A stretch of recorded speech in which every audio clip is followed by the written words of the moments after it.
We're here, Keen Ranch World Headquarters, Mobile Command Center. I guess it's not mobile. Mobile, this is your office. The command center. We're in my office. The actual stationary command center. Yeah. So Dale and I were on the 9 Club, like 2 months ago? We filmed it a while ago. It was like back in May.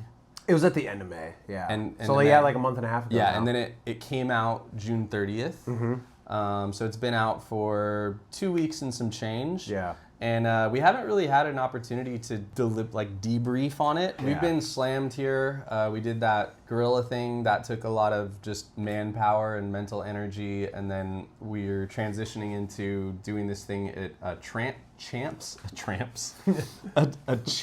trade show in Vegas. It's mostly like a cannabis thing, and then this like Nike job landed in my lap last Friday.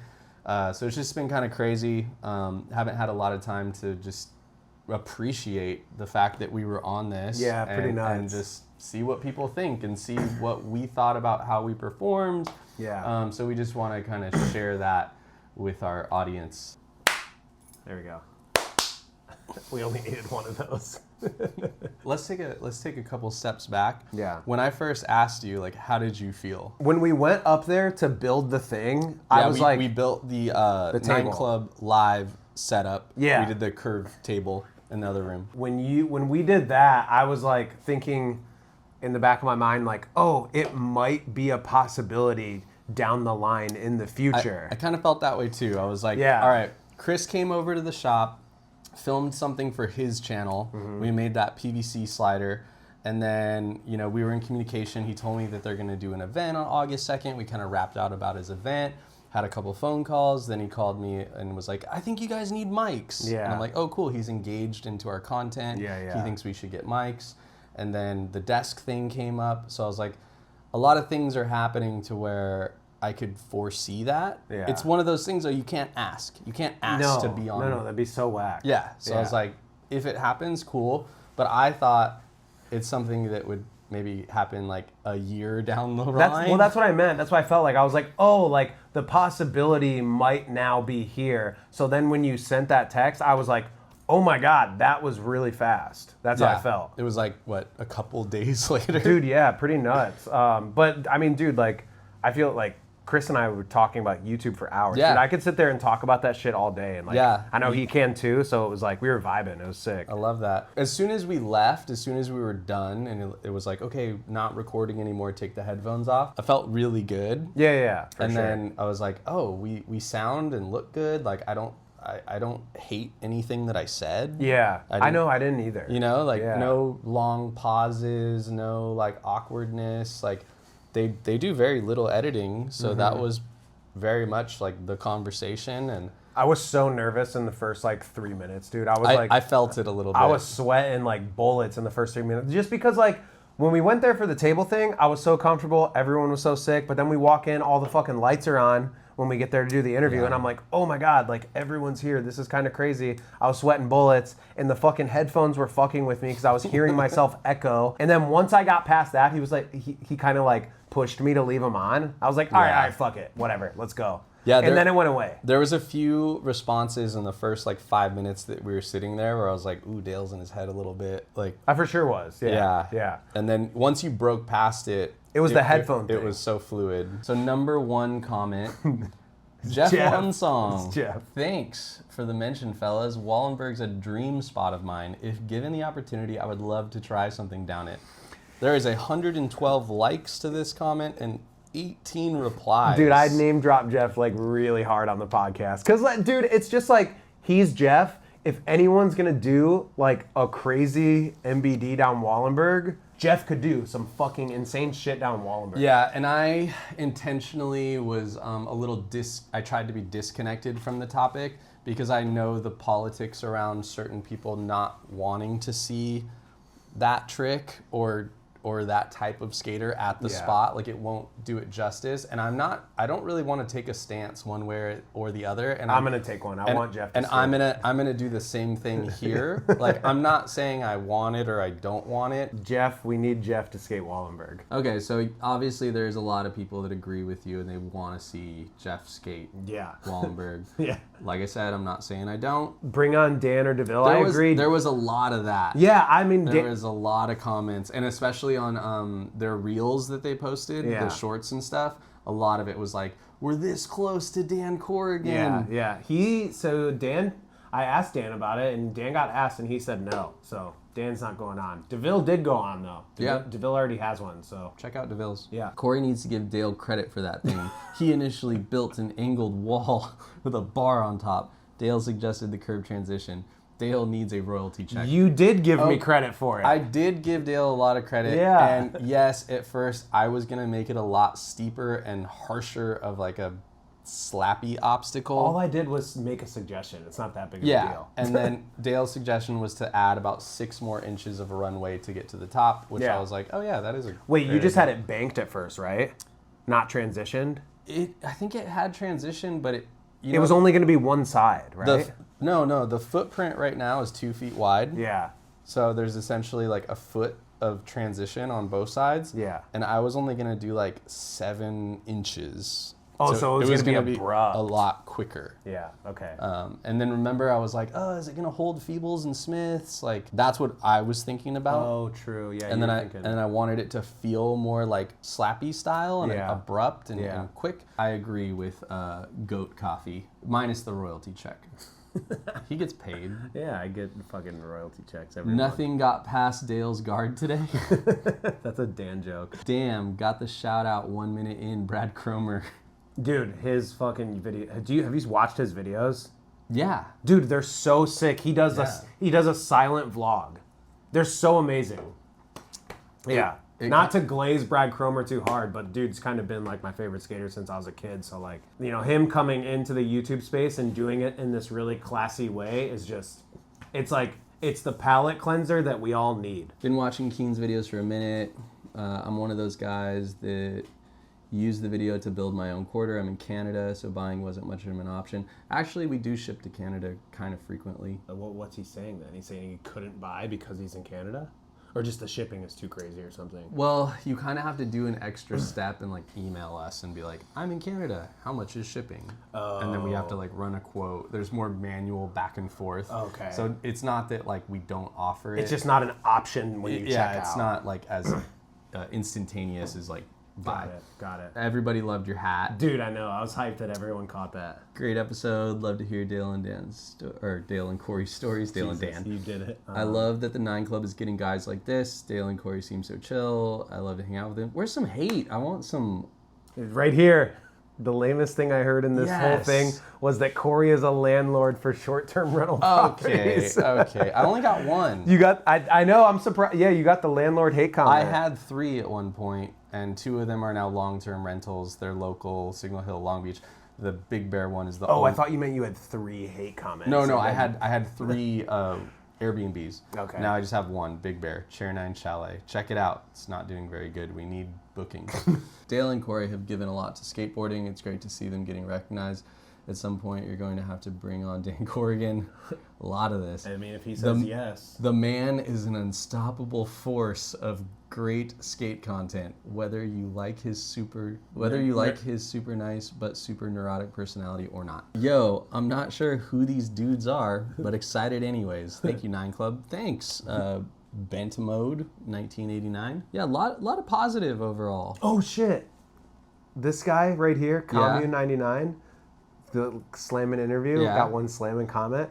He printed my first zine. Oh wow. Yeah, so Slammin' started as a zine Okay. of photos before it was a clothing company, and that's the guy who used to print my zines. Sick. Yeah. Saying Jeff has no pop without saying Jeff has no pop. Dead emoji. Who was saying that? It was probably either me or Kelly. I think. Oh yeah. I don't know. Yeah. You and Kelly were kind of giving me. You guys were pushing back little. when I was glazing Jeff. Yeah. Tool bag backpack. Yeah, I do want to make a tool bag backpack. I gave Chris like our last Keen Ramps tool bag. Yeah. I think I had to make 500 of those. That was the minimum order quantity. So he has like the last one. Dude, those are sick. Like my girlfriend's dad got me tools for Christmas last year, and I put them all in my Keen Ramps tool bag. That's awesome. Yeah. I want to do another run of tool bags, but I want to make it a backpack. That's so sick. Just so it's like, you know, you can hop a fence with it. Skater friendly. Yeah, and we can still have the board straps and then just have like a hammer hold, and like I don't think anyone's done that. Yeah. The I mean, tool somehow bag just backpack. make the tool bag and like somehow like move the zipper to the top, put straps on the sides, you know. Yeah, be sick. This guy's a big fan of both of us. I see him all the time. Ryan making Rowe, comments. 1975. Great Yeah. episode. Another Get Dan on the Nine Club. There's like 80 of these. I feel like half the comments are that. Another one about your hat. I was hyped to see how many people fuck with Marauder. Yeah. I was stoked. The whole jail scenario seems like loads of dog shit from the city. None of those charges are sticking, and the cops are actually trying to fuck with YouTubers because no one likes YouTubers invading their areas. I don't blame them. A lot of skate YouTubers seem obnoxious as fuck, but I mean, you're filming yourselves messing with rich private property. The self-snitching is evident. Okay, I don't know where this person stands on this comment. Because, okay, yeah, man, skating has always been like destruction of property since its inception. Yeah, so the minute you're filming it, yes, you're being self-incriminating. Yeah, dude. I mean, skating was built off this, so I don't know what. And this isn't me even trying to justify like what we were doing. Yeah, we took an extra step to like build something kind of crazy, but we didn't destroy anything. You put it back. Yeah. So I mean, it's kind of like a weird. But it seems like he's more on our side. He's saying loads of dog shit from the city. Yes, like the fact that they went as crazy as they did. I just think the self-snitching comment is like a little bit of a mute point. It's like, yeah, that's what we're always doing when we go out and film skating. I don't know. Where the pal talk at? I don't know. They didn't like, ask. Really an opportunity. To No, talk about it. that's a thing too. There's like a lot of things that you think you're gonna say, and like you think in your mind like, oh, I'm gonna. You got a piece of lint right there. Really, I feel like that's the thing. People think you think that you're gonna like talk about all this stuff, and you have this idea like, I'm gonna say this, I'm gonna say that, I'm gonna say that. What do I want to talk about? But like, it really doesn't matter because the host is gonna ask you what they want to be talked about on the show. They very much dictate the conversation. I'm Yeah. not like complaining about it. It's actually nice. It helps you get out of your skin. Yeah. It helps you have a fluid conversation and good responses. Yeah. But yeah, there was a few things where I'm like, oh, I wish I got to talk about blah, blah, blah afterwards. But it's like, whatever. We talked for 2.5 hours about plenty of stuff. Yeah, I mean, we talked about the felony arrest thing for like so long. That was like probably the biggest chunk section of the podcast. I mean, I would have loved to like talk about the whole like the Powell arc, but it didn't get brought up. So like, I'm not gonna just be like, wait, I want to talk about this and like kind of make it weird. Yeah, You know? at 2 hours and 43 minutes, you're like, wait, hold on. I know. Yeah. I think they try to cut it at 3 hours. You know? Yeah. Yeah. I was glad the ranch got brought up because it almost got glazed over. Yeah. And then when we were exchanging merch, I was like, oh yeah, I brought you a Desert Ranch t-shirt. He's Yeah, like, yeah. oh my God, we didn't talk about the Desert Skate Ranch. Yeah. And then we like got to get into that. The felony thing like kind of hogged up the podcast. That hogged up a lot of Wallenberg talk. Yeah. We covered like Keen Ramp's birth a little bit. I wish we would have got more into like your backstory about like building Keen Ramps. Yeah. Like we did get into mine, but there was a lot of things that like got skipped over that I feel like are more relevant to my story. And I wish that we would have done the same thing for you. But I get that they were probably trying to like, okay, we need to like make sure that, and I mean, I don't even know if this was conscious. This is just what I'm assuming. Like maybe he needed to like, all right, we have to make sure that we fill the time with interesting stuff to talk about. And like the felony thing is interesting. It's a big like, it's a topic, and the Wallenberg thing is cool because it's fucking Wallenberg. I mean, they're such pros at this. Right. And, you know, they've done almost 400 episodes. And so they probably have a really good gauge on like what attractive conversation is and like what could be chopped up into shorts that could do well. 100%. So, you know, they're helping like drive the conversation. And that's the vibe I got like while we were sitting there. I was like, oh, okay, they're like, they know what they're doing. Like, so they're dictating this the way that they think it's going to be best perceived. So like, I just, you know what I mean? And I'm going to obviously trust them. And they make it so easy. Yeah. Like, I felt so comfortable. I'm fine talking on camera. Clearly, we do it all the time. But in that setting with like the lights and like the platform that it's going on, like I thought I would have a lot more butterflies about it. Yeah. But in the moment, I was like, oh, this is great. It feels like a normal conversation. People are not wrong. Pricing is way too high. 50% less or more if you do it on your own. I think I briefly touched on the fact that a lot of people talk shit on our stuff is too expensive. I could build out for $20. Like that information is not a secret. You can build all the stuff we sell for 50% or less. Like we're running a business that has all this overhead. In California, by the way. So like there's people probably watching this that aren't in California that don't pay California prices for stuff. And they're just like, why is shit so expensive? And the same thing applies to like food.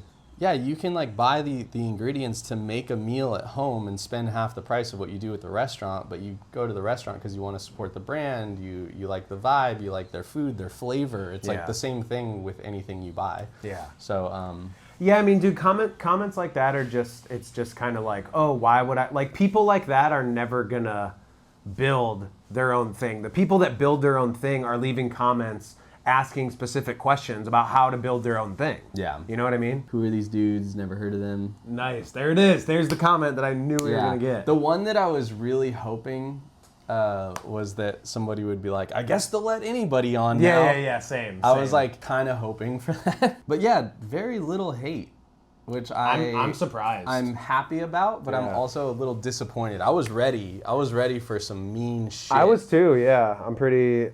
Maybe we're not as... Cringe YouTube rainbow No, swag maybe lords. we're just not as important as we think. Oh, yeah. Like we're not important enough to get the hate. But yeah, I mean, dude, I had a great time. I thought it was fun. It was sick. It was definitely like a Lifehammer moment, you know? Check it off the bucket list. Yeah. Pretty fucking nuts. All in all, good time. I'm super happy. I mean, that's something I've wanted since they've existed. Yeah.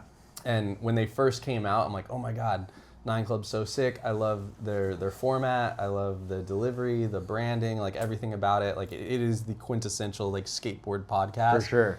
And I just had that hope of, I hope one day I become enough of a player in the industry to be asked to be on it. Yeah. And like it happened. Pretty crazy. Yeah. I mean, I don't think I would have... I mean, I didn't ever think that I was in a position of relevance to be on there. Yeah. So I don't think I would have been on there if it wasn't for you. I mean, sure. I could probably say the same thing to you because Chris even said that. He was like, if it wasn't for all that you guys are doing on YouTube, I probably wouldn't have asked you to be on. Oh, that's crazy. Yeah. So without us as a couple, it wouldn't have worked. Yeah. Damn. I need you, bro.